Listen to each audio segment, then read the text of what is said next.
In this breaking story, I have to admit that Donald Trump is the world's best at something, and that something is creating chaos. And he proved it once again today by threatening to take Greenland by military force. And while he was creating chaos with that, the Prime Minister of Denmark shot back with some pointed words of her own, and I have their transatlantic showdown for you next. I will play her words in just a minute, but first let's have a look at Trump making that outrageous threat today, a threat that his comrade Vladimir Putin would surely envy. Let's start, if we could, with your references to Greenland and the Panama Canal, so forth. Can you assure the world that as you try to get control of these areas, you are not going to use military or economic coercion? No. And can you tell us a little bit about what your plan is? Are you going to negotiate a new treaty?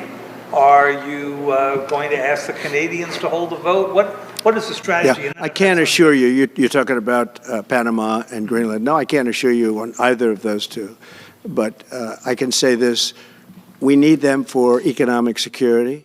There was a time when Donald Trump's bullying of allies was limited to pushing them aside during photo opportunities. But now the odd tyrant is talking like a dictator with dark fantasies of imperialist invasions. Invasions into countries we are friendly with. So is this a real threat or just Trump nonsense? Here's what an MSNBC panel thinks, and on the other side, I'll share the no-nonsense response from the Prime Minister of Denmark. Should we take it seriously? No, we shouldn't take it seriously. I think Donald Trump Jr. actually put it perfectly, having a little fun. I think they're all having a little fun at our expense. And frankly, it's a way of not talking about things like, I don't know, Kash Patel and other nominees to his cabinet have been getting a lot of bad press. And now we've had this little break and we're talking about Greenland and canals and Canada becoming a state, none of which is going to happen. But it is a good deflection. 2 weeks from the inauguration. What do you make of it? Look, Trump loves picking fights. He loves bullying. But let's not forget that respecting sovereignty is a cornerstone of the U.S. foreign policy. It's why we're backing Ukraine. It's why we have NATO. So what does Trump do? He plays footsie with all these tyrants in China, Russia, and North Korea. And he, makes a mockery of our allies. And I think people will be reminded, certainly our foreign leaders, of the time that they laughed about Trump behind his back at a NATO meeting while Trump was president after he had left because he had made such a fool out of himself. And I think that's what he's reminding these foreign leaders of and the American public of how foolish he can be because he thinks in his own addled way that somehow this brings glory to him. But I think that is short-sighted. That's such a great point. And just to add on to that, because I was being a little flippant, I admit.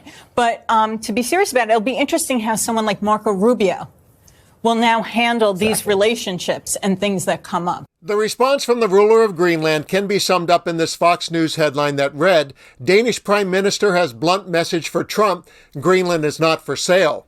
In her statement that preceded Trump's military threat, she said, Of course, I want to say some words to the discussion taking place about Greenland right now. I want to make it very clear that seen with the eyes of the Danish government, Greenland is for the Greenlandic people. It is a very proud people, a language and culture.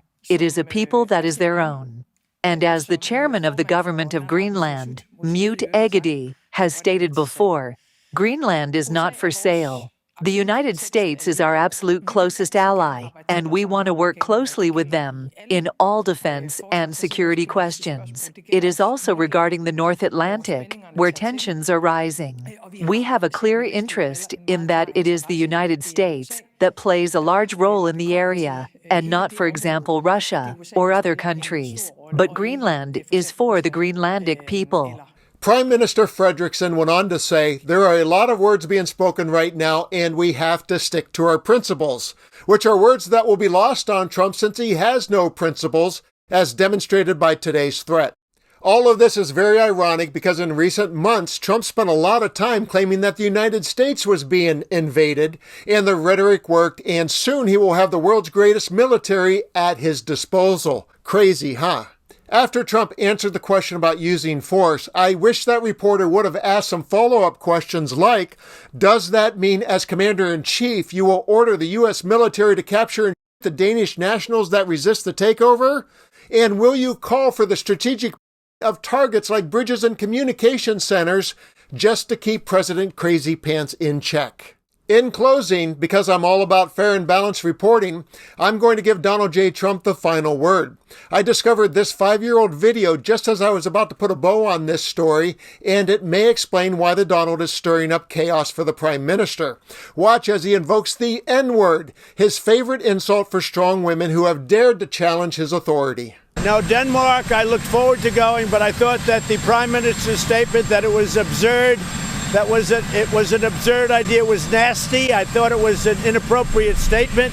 All she had to do is say, no, we wouldn't be interested, but we can't treat the United States of America the way they treated us under President Obama.